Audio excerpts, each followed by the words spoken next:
สำอำเป็นจอมนั่งคอกวอมลัดมันแก่นเยา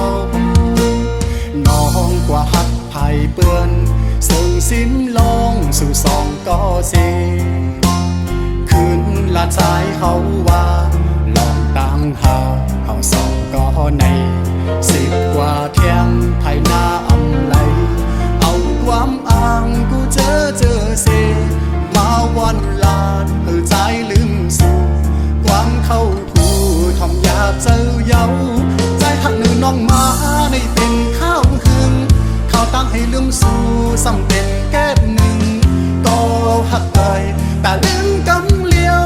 เจอใจในได้เป็นอำไลย้อนให้สู่ในทบก็อันหักแจ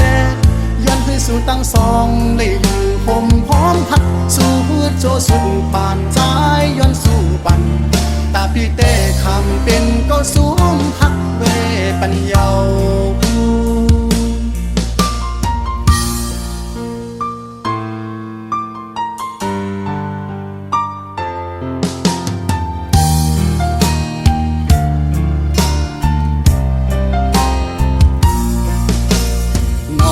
กว่าหักไผ่เปื้อน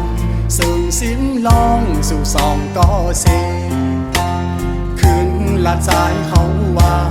ลองตั้งหาเขาสองก็ใน10 กว่าเที่ยงไทยหน้าอำไลเอาความอ้างกูเจอเสมาวันลาดเพื่อใจลืมสู่ความเข้าหูทอมอยากเจอเย้าใจหักหนึ่งน้องมาในเป็นข้าวหึงข้าวตั้งให้ลืมสู่สำเป็นแก้หนึ่งก็หักเอ่ยแต่ลืมกำเลี้ยวเจอใจในได้เป็นอำไลย้อนให้สู่เลยทบก็อันหักแจย้อนให้สู่ตั้งสองเลยอยู่ห่มพร้อมหักสู่โจสู่ป่านใจย้อนสู่ปันตาพี่เต้คำเป็นก็สวมหักเวปัญญาตาพี่เต้คำเป็นก็สวมหักเวปัญญา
ย้อนคุยหา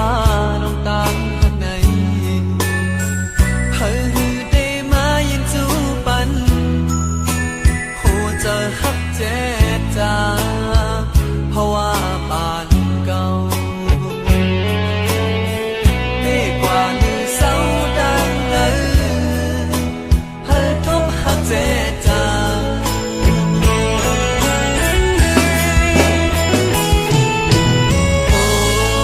โ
ความหวังอันเก่าสมาลุมลาไว้นั้นยังไปอายความเปิ้นพอปีนมอยากกายาวลืมล้อมเจอเล่ก็รู้ลานั้นมือเตะเชือกก็ใส่ปิดนมยาว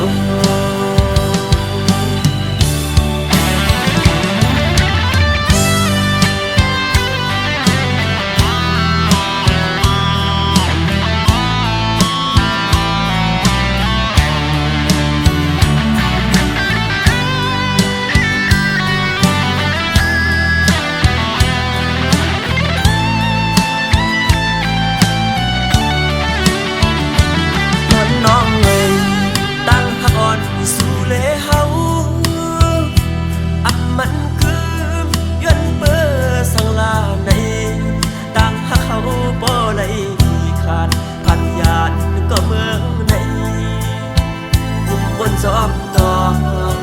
ใส่พวกเป็นเสายังเบื่อเบาปีสายก่อนผ่านมืออันนั้นก็เป็นสุดเก้ายางอ่อนโหนน้องเอ๋ยใจอันทั้งสุดสั่งต่อปีเฮาสุมหักในลืมอย่าเมื่อนน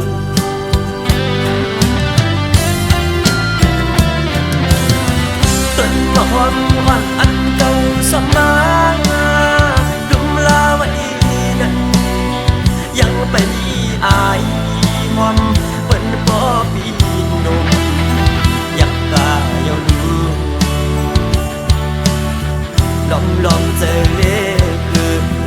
ก็รู้ลานั้น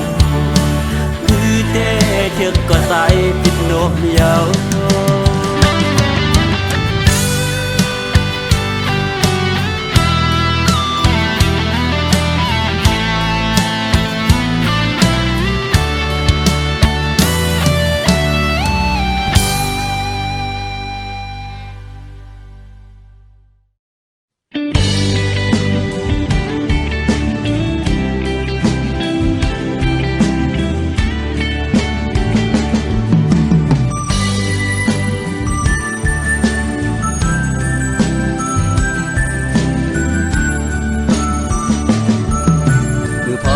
กันหอดถึงมาบังไม่น้อยอ้อยตกลงสิ่งตัวมือออเสียงนกอ่อนขอก้องห้องหมอกปันหิมจังปันตั้งใจอำจังซื้อจังคือติเมินมือมือนางมีหิมจำใจอำลืมต้องกึมไว้อยู่ขิงมือเขากระทวงมือก่อนอ่อนนั้นสุน้องมีอยู่ข้างจังปันตางซื้อเจ้าใจถึงเข้ากันขิงมือยามในเอาน้องนางให้มือเบิ่งอยู่เลยที่เตรียมมือวันเมื่อนางยันใจมือมีวันละดีใจอำวนถึงมือนั่งอยู่ก็คุกเจอเลยไปอยู่ก็เคยเจอถึงนอนขึ้นก็จ้องอยู่ที่เนื้อฝันอย่าไปปันใจเขาเลยไม่ใจจ้องไม่บอกขึ้นมาจะรู้น้องให้อย่าไปปันใจเขาอยู่มองเจอมองเป้าน้องเจอนั่งไหน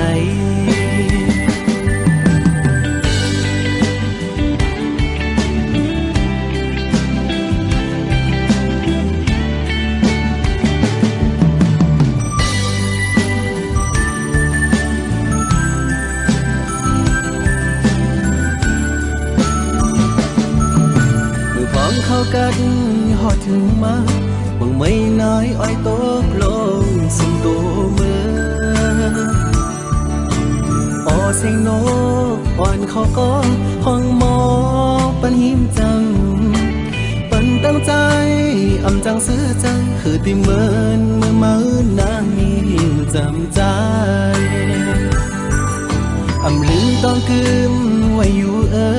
ขิงมือเขาเกิดพวงมือก่อนอ่อนนั้นสู่น้องมี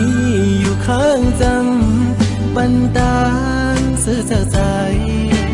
ถึงเข้ากันขิงมือยามในเอาน้องนางให้เมื่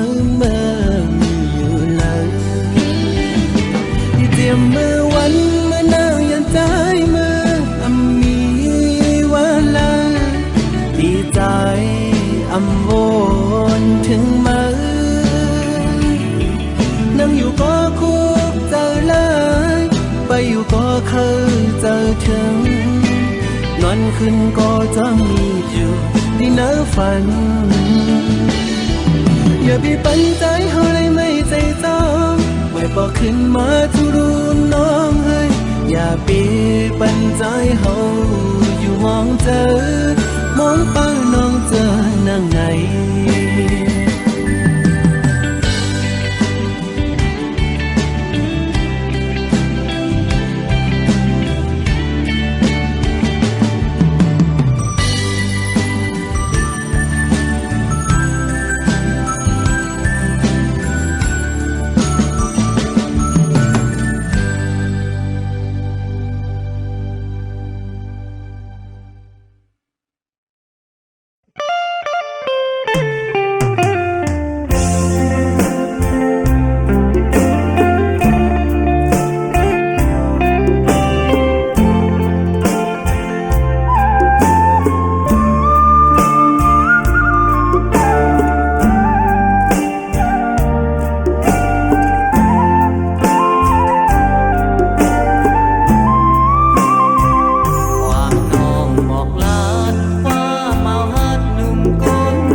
หักมันเตอปนเลือดไตก็เยาขย้อนตั้งหักสู่น้องก็อยากล้อมกูสู่พิษเจอได้ซึ่งซิมว่าไหนก็เจอหักไหนแค้นเธอเลือล้นหัวใจก็มีมาคุยนะเพราะว่าจัดปากอำหอนยามหักผ่าไปลืมเมื่อก่อนใจเป็นยินขันใจตีย้อนหักซ้ำลอมกูไว้เนื้อใจ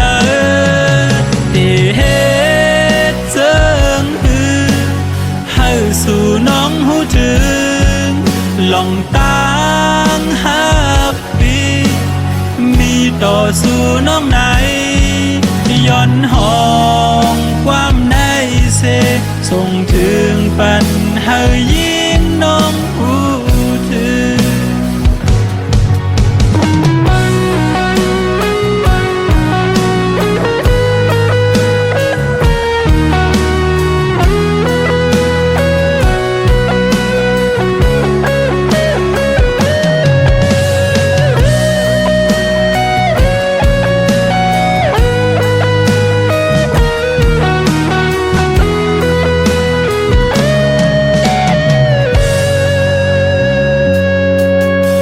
ส่งซิมว่าไหนก็เจอหักไหนแค้นเตอเลือล้นหัวใจ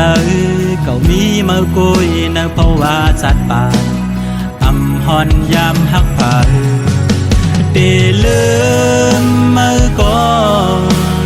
ใจเป็นยินขันใจได้ย้อนหักซ้ำลมกูไว้เนื้อใจได้เห็นเจิงหือ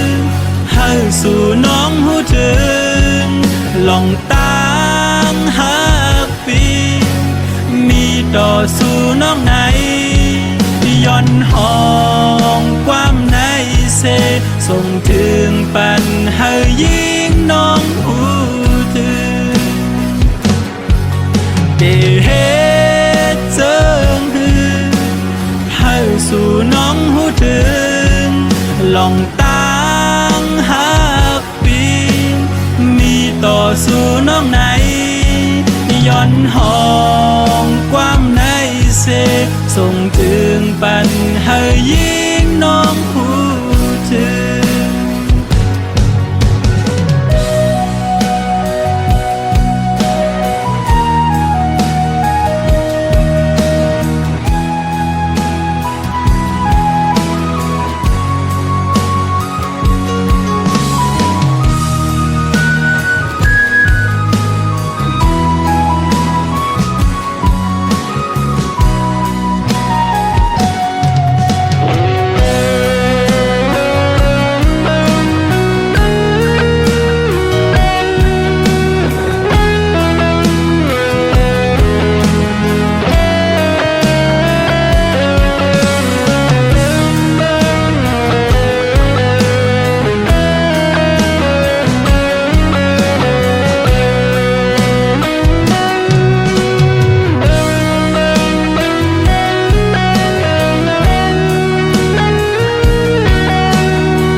จึงในนางไว้สองสู่ดองมืออันสู่และเฮาดึง มีอยู่จำเสียงอันหวานน้องนางใกล้ๆสั่งลาใจอยู่ไกลกันก็เฮาหาหือลืมกันสู่ผ่านยานเมื่อเศร้าที่ไกลป่อหึงหลายปีเมื่อล้อมไม่ใส่กูนางลืมใจกว่าคือเป็นอยู่เป็นเศร้าวนจอมสู่กูขาวจ้องหัวใจสู่น้องตึงมีสายหือ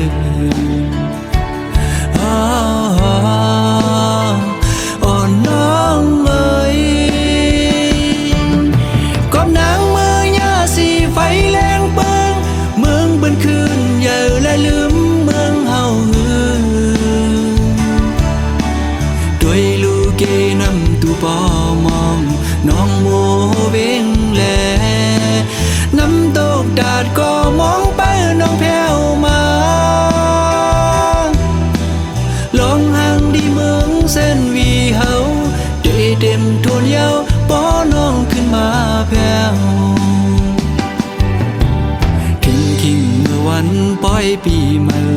ตัวมุมภายแล้วก็เปิ้นนอนกันมนซื้อจมกาปันกองส่องสู่วนถึงหาป้อน้องอยู่จำใจดากมวยอ้อยดังขึ้นก็หูเดอุ่นเปียมโกกาดยาว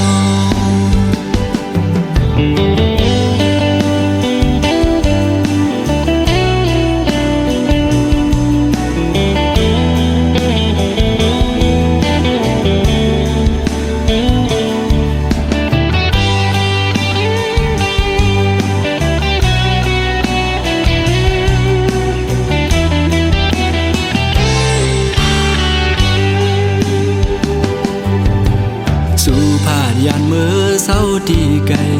ป่อหึงหลายปีเมื่อล้อมไม่ใส่กูนางลืมใจกว่าคือเป็นอยู่เป็นเศร้าวนจอมสู่กูขาวจ้องหัวใจสู่น้องตึงมีสายหือ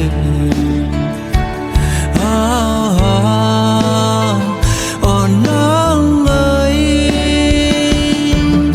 กอบนางเมื่อยาสีไฟแรงเปิงเมืองเบิ่นคืนเยอะและลืมเมืองเฮาหือด้วยลูกเกนำตูปอมองน้องโมเวงแลน้ำตกดาดก็มองไปน้องแผ่วมาลองห่างดีเมืองเส้นวีเฮาได้เต็มทวนเยาป้อน้องขึ้นมาแผ่วคิงเมื่อวันปล่อยปีเมื่อตัวมุมภายแล้วก็เปิ้นนอนกันมนซื้อจมกาปันกองส่องสู่วนถึงหาป้อน้องอยู่จำใจดากมวยอ้อยดังขึ้นก็หูเดอุ่น